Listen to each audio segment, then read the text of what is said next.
Thank you very much, everybody. Please. Hope it's not too hot, but it's pretty warm. Thank you. So, we've had a big day in the stock market. Things are coming back, and they're coming back very rapidly, a lot sooner than people thought. People are feeling good about our country. People are feeling good about therapeutics and possible vaccines. But we're going to go over quite a bit, and maybe at the end we'll take some questions if we have time. It's not too hot. Today I signed legislation and an executive order to hold China accountable for its oppressive actions against the people of Hong Kong. The Hong Kong Autonomy Act, which I signed this afternoon, passed unanimously through Congress. This law gives my administration powerful new tools to hold responsible the individuals and the entities involved in extinguishing Hong Kong's freedom. We've all watched what happened. Not a good situation. Their freedom's been taken away, their rights have been taken away, and with it goes Hong Kong, in my opinion, because it will no longer be able to compete with free markets. A lot of people will be leaving Hong Kong, I suspect. And we're going to do a lot more business because of it, because we just lost one competitor. It's the way it is. We lost a very, very serious competitor that we incentivized to take a lot of business and do well. And we gave them a lot of business by doing what we did. We gave them things that nobody else had the right to do. And that gave them a big edge over other markets. And because of that edge, they've done really historic business, tremendous business, far bigger than anybody would have thought years ago when we did this gift. It was really a gift to freedom. Today, I also signed an executive order ending U.S. preferential treatment for Hong Kong. Hong Kong will now be treated the same as mainland China. No special privileges, no special economic treatment, and no export of sensitive technologies. In addition to that, as you know, we're placing massive tariffs and have placed very large tariffs on China. First time that's ever happened to China.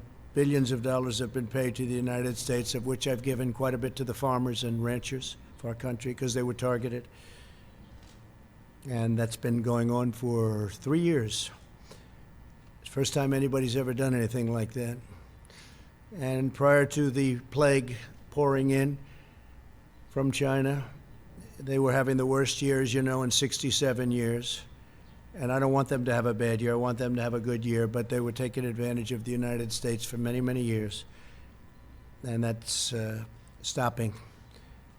But then the virus came in, and the world is a different place. But we're now getting back. And one of the reasons the market's doing so, it's almost at the point that it was at prior to the plague. Almost. We're getting very close.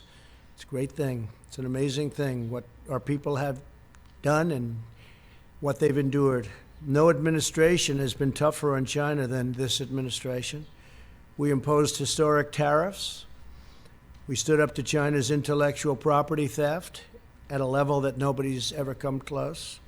We confronted untrustworthy Chinese technology and telecom providers. We convinced many countries, and I did this myself for the most part, not to use Huawei, because we think it's an unsafe security risk. It's a big security risk. I talked many countries out of using it.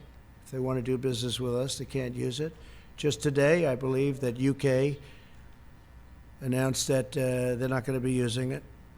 And that was up in the air for a long time, but they've decided. And you look at Italy, you look at many other countries. We withdrew from the Chinese-dominated WHO, and we fully rebuilt the United States military. The WHO, World Health Organization, we were paying close to $500 million a year. China was paying $39 million a year. And China had too much say. They worked it very hard, which is a bad thing done by our past administrations. But we were tough, and we were saying, I was asking, I said, why are we paying so much more than China? China has 1.4 billion people. We have 325. probably 325 million approximately. Nobody can give the exact count. We're trying to get an exact count, but you have, over the years, many illegals who have come into the country, so it depends on how you want to count it. But you could say 325 to 350 million people as opposed to 1.4 billion people. And the world trade is terrible. That deal is terrible. The world health is a terrible deal. We've been very tough on the World Trade Organization, and we've been, I guess, as tough as you can get on world health. We withdrew our money. We told them we're getting out. Doesn't mean that someday we won't go back in. Maybe we will when it's correctly run, but they made a lot of bad predictions, and they said a lot of bad things about what to do and how to do it, and they turned out to be wrong. And they were really a puppet of China. And make no mistake, we hold China fully responsible for concealing the virus and unleashing it upon the world. They could have stopped it. They should have stopped it. Would have been very easy to do at the source when it happened. In contrast, Joe Biden's entire career has been a gift to the Chinese Communist Party and to the calamity of errors that they've made. They made so many errors, and it's been devastating for the American worker. China has taken out hundreds of billions of dollars a year from our country, and we rebuilt China. I give them all the credit in the world. I don't give the credit for the people that used to stand here, because they allowed this to happen, where hundreds of billions of dollars were taken out of the United States Treasury in order to rebuild China. There's no company and no country in the world has ever ripped off the United States like the incredible job that they did on this country and the people that ran it. Possibly it's one of the reasons, certainly it's one of the very big reasons, trade and things related to trade, that I got elected in the first place. I've been talking about it for a long time, along with many other subjects, frankly. Joe Biden supported China's entry into the World Trade Organization, one of the greatest geopolitical and economic disasters in world history. If you look at China, you look at the moment they joined the World Trade, they were flatlining for years and years and years and decades. And then all of a sudden they joined the World Trade Organization, and they went like a rocket ship. They were given all sorts of advantages. They were considered a developing country. As a developing country, they got tremendous advantages over the United States and other countries. And they took advantage of those advantages and then some. Biden personally led the effort to give China permanent most favored nation status, which is a tremendous advantage for a country to have. Few countries have it, but the United States doesn't have it. Never did, probably never even asked for it, because they didn't know what they were doing. As Vice President, Biden was a leading advocate of the Paris Climate Accord, which was unbelievably expensive to our country, would have crushed American manufacturers while allowing China to pollute the atmosphere with impunity. Yet one more gift from Biden to the Chinese Communist Party. They took all of the advantage away from us. They took everything away. They don't have oil. We would have had to close up tremendous amounts of our energy to qualify eventually, not too far into the future. We would have had to do things that would have been unbelievably destructive to our country, including the possible closing of 25% of our businesses. Think of that.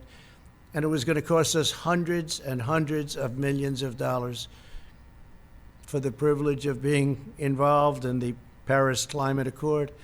And you just have to look at what took place this year in Paris and France, where money was being sent to countries all over the world, and the people of France didn't want to take it, and they didn't, and they did a lot of rioting.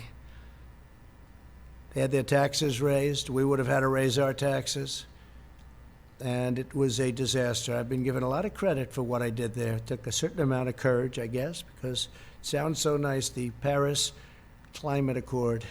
but it wasn't good for us at all. America lost nearly 10,000 factories while Joe Biden was vice president. Think of that, 10,000 factories. He wrote something today, and he made a statement today that I wrote down, pretty accurate.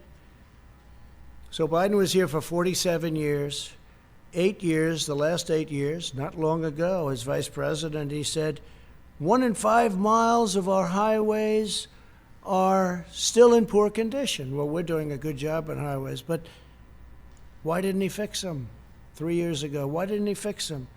Tens of thousands of bridges are in disrepair and on the verge of collapse. Well, it's probably not a right number, but we have bridges that should have been fixed. Why didn't he fix them? He was there for 8 years with President Obama. Why didn't they fix them? Tens of thousands of bridges. This is what he wrote. High-speed broadband. We want high-speed broadband. Well, why didn't he get it? 3 years ago is not a long time. And he didn't do any of the things, but now he says he's going to be president. And as president, he's going to do all the things that he didn't do. He never did anything except make very bad decisions, especially on foreign policy.